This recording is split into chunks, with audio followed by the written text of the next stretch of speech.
Ladies and gentlemen, boys and girls, fight fans all around the world, welcome to the very first episode of the Golden Age of Combat Sports. I am Robert Huddleston, coming to you from Huddlestone's Hideaway Bed and Breakfast.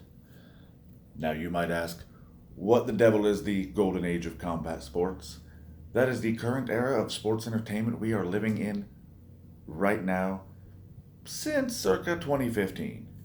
I remember my wife and I watched boxing for the first time together as a couple.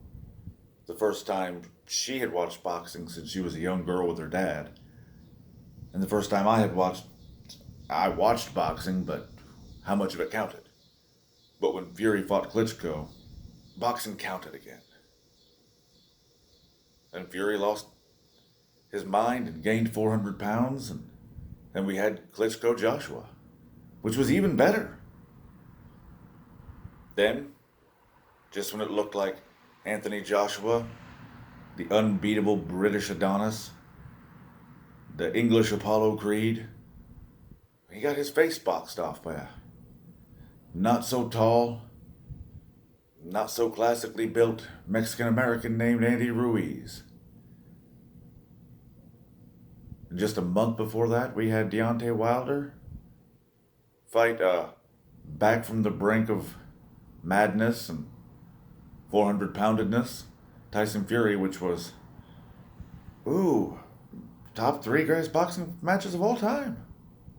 If you didn't see it, shame on you. We'll talk about it here later. Not later today, maybe. Later some other time. We'll devote a whole episode to that. Boxing had no choice because MMA was getting pretty awesome. MMA was putting on quality fights, consistent fights. MMA was so big it jumped over into boxing. And it took the greatest boxer of all time a half hour to beat up a guy who had never boxed professionally. Conor McGregor.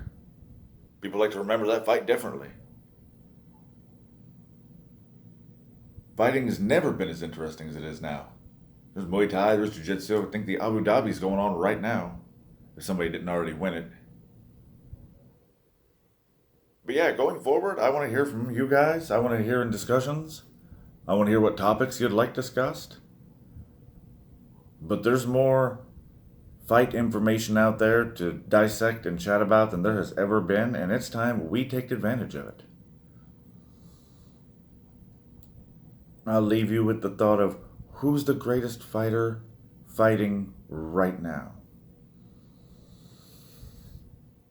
Stoney Ferguson.